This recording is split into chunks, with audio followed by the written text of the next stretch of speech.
Good morning மக்களே. இது Thursday மார்னிங்குங்க. அதாவது நம்ம செவ்வாய்க்கிழமை ஊர்லேருந்து கிளம்பி கீழ்த்திருப்பதியில் சாமி தரிசனம் பண்ணிவிட்டு அங்கேயே தங்கிட்டோங்க. புதன்கிழமை மேலே வந்து அதாவது திருமலைக்கு வந்து திருக்கல்யாணம் பார்த்துட்டு நைட் ஸ்டே பண்ணோம். அப்போ லைவ் கூட போட்டிருந்தோம், நிறையா பேர் சப்போர்ட் பண்ணியிருந்தீங்க. அப்புறம் போயிட்டு நைட் டின்னர் சாப்பிட்டுட்டு ஷாப்பிங் போகலாம் ரொம்ப ஆசையாக ட்ரெஸ்லாம் பண்ணாங்க. ஆனால் டயர்ட் ஆகிடுச்சு, அப்படியே படுத்து தூங்கிட்டேன். இப்போ காலையில் ஏர்லி மார்னிங் வந்து பசங்கள்லாம் வந்து ஜப்பாலி போயிட்டு அங்கே ஆஞ்சநேயரை தரிசனம் பண்ணிட்டு வந்தாங்க. இப்போ நம்ம ஃபேமிலி அதாவது கிருத்திக்கும் சௌமியாவும் கொஞ்சம் ரெஸ்ட் எடுத்தாங்க. ஃபஸ்ட் டைம் அவ்வளோ தூரம் நடக்கிறாங்க இல்லைங்களா. இப்போ அவங்க ரெடி ஆகி வந்தாங்கன்னா வராகசாமி பார்க்கலான்ட்டு இங்கே நாங்கள் சீக்கிரம் ரெடி ஆகி வந்துட்டோங்க. வராகசாமி தரிசனம் அங்கே கோபுர தரிசனம் பார்த்துக்குங்க. காலையிலே எவ்வளோ கூட்டம் இருக்குது பாருங்கள்.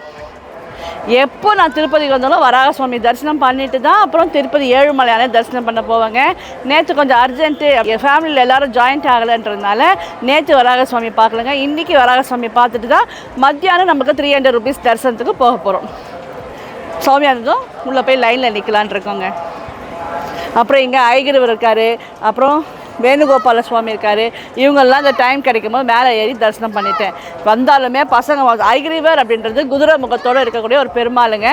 படிப்புக்கு ரொம்ப விசேஷமான சுவாமி அவருக்கு கூட ஒரு சோசம் இருக்குது, ஞானானந்தமயம் அப்படின்ட்டு. பசங்கிட்ட சொல்லுவேன், படிங்க போய் சாமி கும்பிட்டுட்டு வாங்க அப்படின்ட்டு. அவரை இன்றைக்கி நான் ஏறி வந்து பார்த்துருக்கேன். நீங்களாம் வந்தீங்கன்னா பார்ப்பீங்களான்னு சொல்லுங்கள். இந்த இடம் பார்த்தீங்கன்னா முன்ன வந்து ஒரு மடமெல்லாம் இருந்தது, பழைய பில்டிங்லாம் நீட்டாக இருந்தது. சின்ன பசங்களாம் இருக்கும் போது ரூம் கிடைக்கல. அப்போ எங்கள் வீட்டுக்காரர் இங்கேவா ஒரு இடம் இருக்குது வான்ட்டு இட்டுன்னு வந்து ராகவேந்திர மடம் அப்படின்ட்டு ஒரு மடத்தில் ரூம், அதாவது அங்கே ரூம்ஸ் இருக்காதுங்க, பெரிய ஹால் இருக்கும். நடுவில் வந்து ராகவேந்திர படம் வச்சு பூஜையெல்லாம் பண்ணுவாங்க. இங்கே சுற்றி வந்து சின்ன சின்ன லாக்கர்ஸ் இருக்கும்.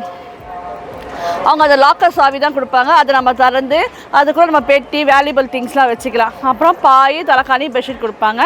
நம்ம வந்து எப்போ வேணால் போய் தரிசனத்துக்கு போகலாம், எப்போ வேணால் வந்து சாப்பிட்டுட்டு படுத்துக்கலாம். மேலே வந்து பாத்ரூம் இருக்கும், நீட்டாக இருக்குங்க. அவங்க சுவாமிக்கு ஏன் நேற்று தூங்குறீங்க ஏந்துருங்க அப்படிலாம் சொல்ல மாட்டாங்க. ஏன்னா நம்ம தரிசனத்துக்கு போயிருப்போம் வந்திருப்போம், அதனால் அவங்க எதுவுமே சொல்ல மாட்டாங்க. அவங்க சாமி கும்பிட்டு ஜபம் பண்ணுற நேரத்தில் மட்டும் நம்ம எழுந்து உட்காந்துக்கணும், சாமி கும்பிடணும்.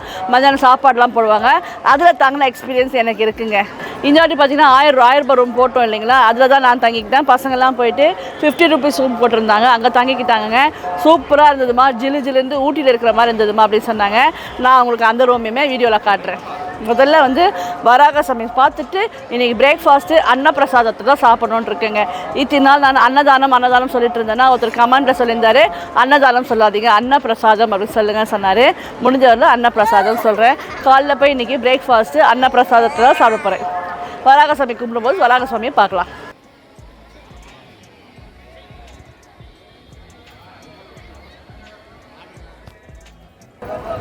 வராக சுவாமியை தரிசனம் பண்ணிட்டு வந்துட்டோங்க. கூட்டம் இருந்தாலும் அப்படியே ஸ்லோவாக மூவ் ஆகிட்டே போனதில்ல, சுவாமியை நல்லாவே தரிசனம் பண்ணோம்.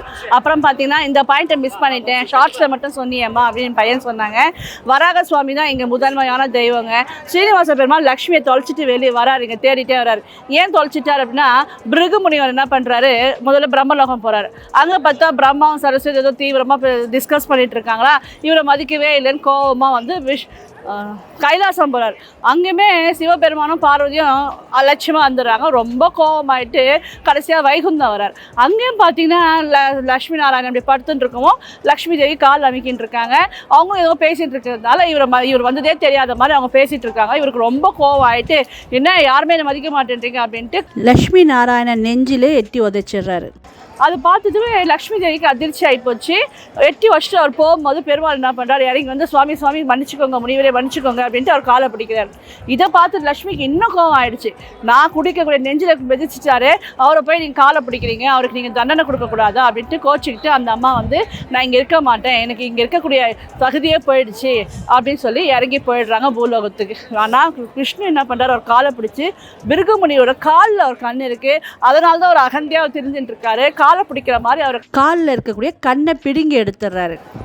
சரி, இதுக்கப்புறம் என்னாச்சு, லக்ஷ்மி தேவி போயிடுவோம். வைகுந்தத்தில் லக்ஷ்மிகரமே போயிடுச்சுங்க.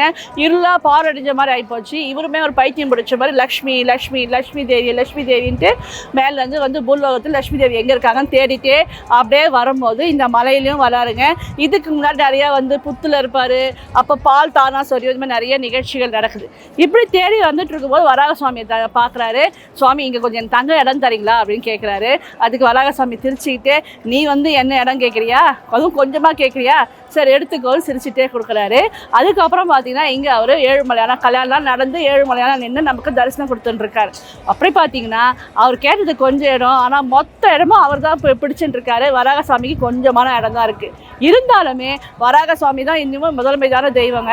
அவருக்கு நெய்வேதியம் நடந்த பிறகு தான் பெருமாளுக்கே நெய்வேதியம் நடக்கும். அப்படி பெருமையான முதன்மையான தெய்வமான வராகசாமியை கும்பிட்டுட்டு தான் நம்ம ஏழுமலையானே தரிசனம் பண்ண போனோம். எத்தனை பேர் இதை ஃபாலோ பண்ணுவீங்கன்னு கமெண்ட்டில் சொல்லுங்கள். இப்போ சுவாமி கும்பிட்டுட்டு வந்து வச்சுங்க.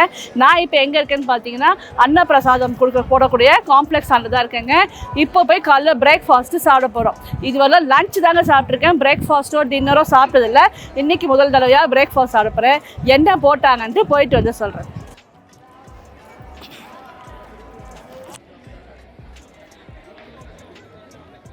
திருப்பதிக்கு வந்துட்டு அன்னப்பிரசாதம் சாப்பிடலாம் எப்படி சொல்லுங்கள். இன்றைக்கி சாப்பிட வந்திருக்கோங்க. யூஸ்வலாக மதியம் லஞ்சு தான் சாப்பிடுவோம். இப்போ வடையெல்லாம் போடுறாங்க லஞ்சுக்கு, அப்போ சாப்பிட்றதுக்கு சூப்பராக இருக்கும் இல்லைங்களா. ஆனால் இப்போ நம்ம பிரேக்ஃபாஸ்ட் சாப்பிட தாங்க போயிட்டுருக்கோம். மத்தியானம் நமக்கு 2:30 மணிக்கு 300 rupees தர்ஷன் இருக்கிறதுனால மதியம் லஞ்ச் சாப்பிட டைம் கிடைக்காதுன்றதுனால பிரேக்ஃபாஸ்ட் சாப்பிடலான்னு வந்திருக்கோங்க.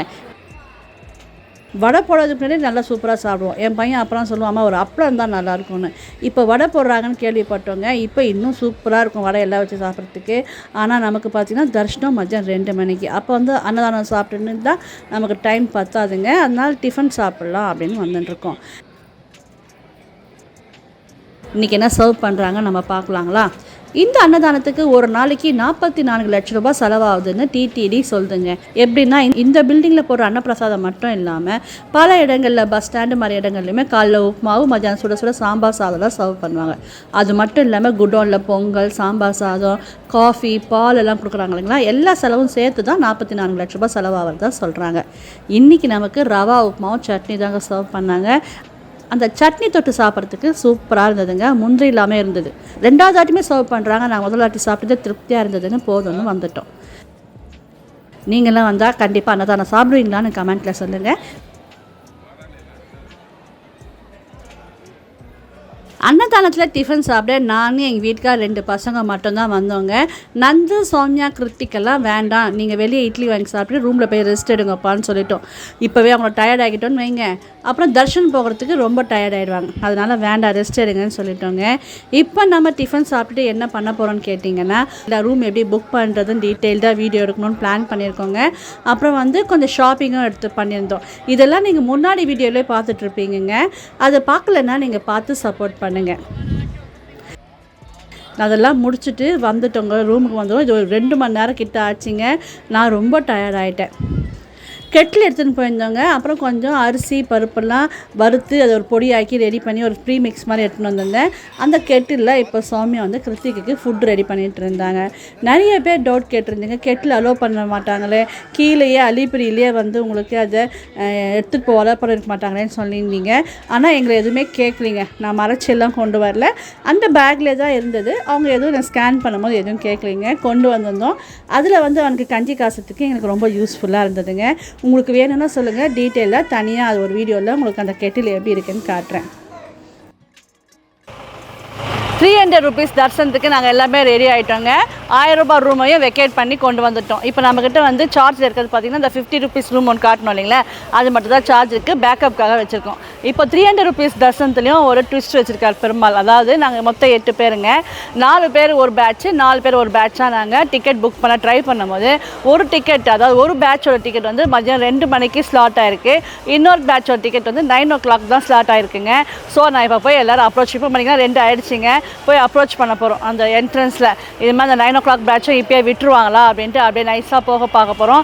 விட்டுட்டாங்கன்னா எல்லோரும் ஒன்றா போய் சுவாமி பார்க்க போகிறோம். இல்லைன்னா அதுக்கப்புறம் என்ன நடக்க போகுதுன்னு தெரியலிங்க. எனக்கு பார்த்தீங்கன்னா அந்த 9 o'clock பேட்சில் தான் இருக்குங்க.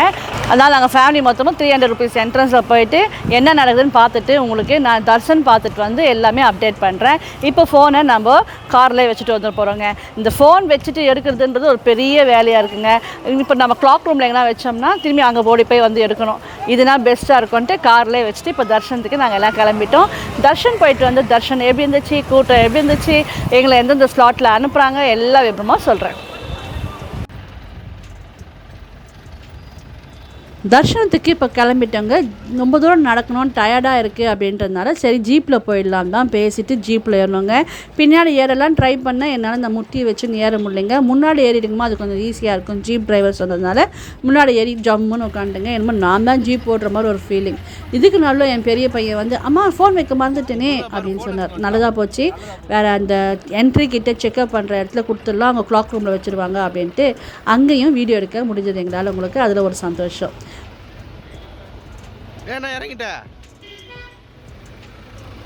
அப்புறமா நான் இறங்க மாட்டேன்னு நினச்சி என் பையன் இறங்கி கிடுகிடுன்னு வந்து ஹெல்ப் பண்ணலான்னு வந்தாங்க. நான் இறங்கந்தோம், என்ன நீயே இறங்கிட்டேன் அப்படின்னு ஒரு கேள்வி கேட்குறாங்க. என்ன ஏறது தான் கஷ்டம், இறங்கிறது ஈஸி தானேங்க, இறங்கிட்டேன் நானே. வழக்கம் போல் இந்த ஜீப் டிரைவர் நம்ம ஏமாற்றிட்டாருங்க. இது 2வது தடவை நாங்கள் ஏமாறுறது. ஜீப்பில் ஏறினா கொஞ்சம் கிட்ட நிறுத்துவார், பார்த்தா சுற்றிக்கின்னு வந்து தூரமாக தான் நிறுத்துறாருங்க. எதிரில் கூட ஒரு ஜீப் வருது பாருங்கள். ஸோ வேறு எங்கேயோ நம்ம இறக்க ட்ராப்பிங் பாயிண்ட் இருக்க போகுது, அங்கே ட்ராப் பண்ணால் நம்ம கொஞ்சம் கிட்ட போகலாம் இல்லைங்க. ஏன் தான் இப்படி ஏமாத்துறாங்கன்னு தெரியலைங்க. நாங்கள் ஒரு 15 நிமிஷம் நடந்து தான் அப்புறம் என்ட்ரி பாயிண்ட்டுக்கே வந்தோம். சரி குடோனில் உட்கார வைப்பாங்கன்னு பார்த்தா இந்த வாட்டி வழியிலேயே பிளாக் பண்ணி உட்கார வச்சுட்டு இருந்தாங்க. அது வந்து குறுகலான இடம், செம்ம கூட்டம் வேறு. இந்த இடத்துல கிருத்திக் கொஞ்சம் டயர்டாக ஆரம்பிச்சிட்டாங்க. நாங்கள் நடந்துக்கிட்ட சொன்னோம், பிலோ 1 இயர்லாம் தனியாக போகலாம்ப்பா, அது ஒரு கிட்டக்க வழி இருக்குது, அது மாதிரி போ அப்படின்னு சொன்னதுக்கு இல்லைம்மா ஒன்றா ஒரு ஃபேமிலியாக போகிறது நான் வந்தேன், அதனால பரவாயில்ல அட்ஜஸ்ட் பண்ணி ஒன்றா போயிடலாம் அப்படின்ட்டு எங்கள் கூட தான் அவர் வந்துட்டுருக்காருங்க. இந்த வாட்டி பெருமாள் ரொம்ப சோதிச்சிட்டார் அப்படின்னு தான் சொல்லணுங்க. இதுக்குள்ளே என்ட்ரி செக்கிங் பாயிண்ட் வந்துருச்சு, செக் பண்ணிட்டோம். இந்த இடத்துல எங்கள் எல்லோரும் ஒன்றா தான் விட்டாங்க. நம்ம என்னமோ 2 ஸ்லாட்டாக இருக்குது எப்படி போக போகிறோன்னு பயந்தா ஒன்றா தான் விட்டாங்க. சரி ஒன்றா விட்டுட்டாங்களே ரொம்ப சந்தோஷப்பட்டுட்டு நாங்கள் போனோங்க. குடோனில் உட்கார வச்சுட்டாங்க. ஃபோனை இங்கே சரண்டர் பண்ணிடுறோங்க. இதுக்கு அடுத்து வெளியே வந்துட்டு என்னுடைய எக்ஸ்பீரியன்ஸை ஷேர் பண்ணுறேன்.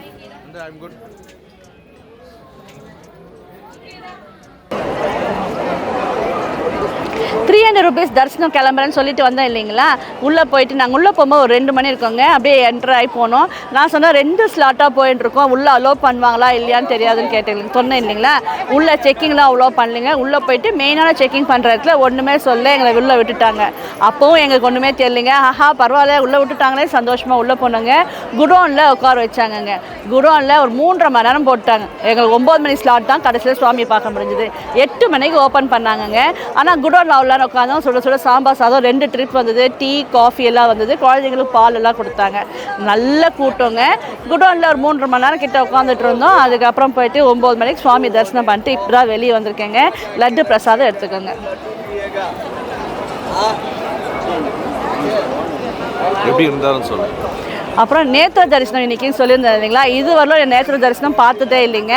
ரொம்ப ஆசையாக தான் போனேன். ஆனால் பெருமாள் வந்து நகைகள் தான் இல்லையே தவிர பூக்களால் அப்படி ஒரு அலங்காரங்க. முக்கியமாக கனகாமரம் பூன்னு நினைக்கிறேங்க. ஆரஞ்சாக நிறைய பூக்கள் போட்டிருந்தாங்க. நாமும் மெலிசாக இருந்தது. வழக்கம் போல் பட்டையான நாமம் அல்லது மெலிசான நாமமாக இருந்தது. நல்ல கூட்டம் அப்படின்றதால குழந்தையோட வர போயிருந்தாங்களா, குழந்தையும் கொஞ்சம் பார்த்துக்க வேண்டியதாக இருந்தது. அதனால் கூட்ட நெரிசலில் கொஞ்சம் அப்படியே பாதுகாப்பாக போயிட்டு சுவாமி நல்லா தரிசனம் பண்ணாங்க. ஒரு 2 நிமிஷம் தான் சுவாமியை பார்த்தோம். வழக்கம் போல் எல்லாருக்காகவும் வேண்டிட்டு வந்திருக்கேன். என்னோட வேண்டியதை வச்சுட்டு வந்திருக்கேன். இதோட இந்த வீடியோ முடிச்சுட்டு போகிறோம் தான் நினைக்கிறேங்க. ஏன்னா ரூம் செக் அவுட் பண்ணிட்டு நம்ம 11 மணிக்குள்ளே காரை கீழே இறக்குனா தான் நம்மளுக்கு அலோவ் பண்ணுவாங்க. இன்றைக்கி நைட்டே சென்னைக்கு போயிடணுங்க நம்ம.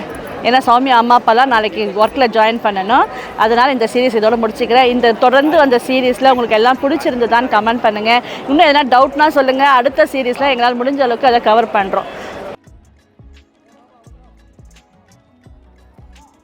இன்னும் உங்களுக்கு டீட்டெயில்டாக சொல்லணும் தாங்க ஆசைப்பட்றேன். ஆனால் ரொம்ப லேட் ஆகிடுச்சு. நமக்கு தரிசனமே 9 மணிக்கு தான் பார்த்தோங்க. நான் சொன்னேன் 2 மணிக்கு ஒரு ஸ்லாட் இருக்குது, 9 மணிக்கு ஒரு ஸ்லாட் இருக்குது, எதில் பார்க்க போகிறோம் தெரியலன்னு. ஆனால் ரொம்ப நேரம் குடோனில் உட்கார வச்சுட்டு எல்லாருமே சேர்ந்து 9 மணிக்கு தான் சுவாமியை தரிசனம் பண்ணுவாங்க. சுவாமியெல்லாம் தரிசனம் பண்ணிவிட்டு வெளியே வந்து அப்புறம் லட்டெல்லாம் வாங்கிறதுக்கு பார்த்திங்கன்னா பனி 10 ஆகிடுச்சிங்க. இதுக்கு மேலே லேட் பண்ணால் நம்மளை மலையை விட்டு கார் இறங்கிறதுக்கு அலோவ் பண்ண மாட்டாங்க. அதனால் அர்ஜென்ட்டாக கிளம்பிட்டுருக்கோங்க.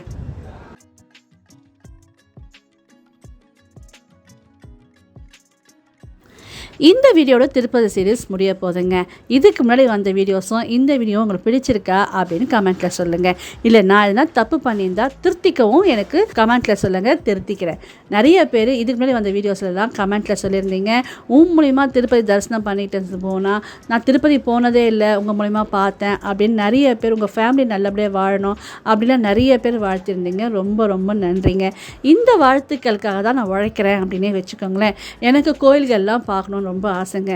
எனக்கு யாருன்னா காட்டினா ரொம்ப சந்தோஷப்படுவேன். அது மாதிரி வயதானவங்களுக்கோ இல்லை போக முடியாதவங்களுக்கெல்லாம் பார்த்து சந்தோஷப்படணும் அப்படின்றதுனால தான் இந்த மாதிரி கோவில் வீடியோக்களாக பார்த்து எடுத்து உங்களுக்கு போடுறோங்க. பிடிச்சிருக்கா அப்படின்னு கமெண்ட்டில் சொல்லுங்கள். இனி வரப்போகிற வீடியோஸுக்கும் நீங்கள் சப்போர்ட் பண்ணணுன்னு தாழ்மையாக கேட்டுக்கிறேன். தேங்க்ஸ் ஃபார் வாட்சிங். பாய்.